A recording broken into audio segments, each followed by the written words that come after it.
কবুল করে নাও। আমিন।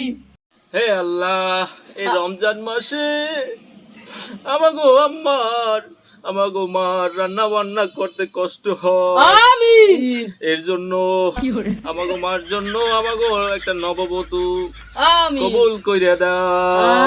আমিন। হে আল্লাহ, আমাগো ভিডিওটি যে ছেলেরা দেখে তাদের জন্য নেক প্রেমিকা নালে নেক নববধূ কবুল করাইয়া দাও। আমিন। হে আল্লাহ, আমাগো এই ভিডিওটি যে মহিলারা বা যে মেয়েরা যাদের বিয়ে হয় নাই তারা দেখতেছে তাদের জন্য নেক জামাই দান করে দাও। আমিন। সামনে ঈদ যেন মার্কেট টার্গেট করাই দিতে পারে। এ আল্লাহ, এই রমজান মাসে আমি কোনো সময় প্রেম টেম করি নাই। আল্লাহ আমার লাগি একটা প্রেমিকা জোগাড় করে দাও।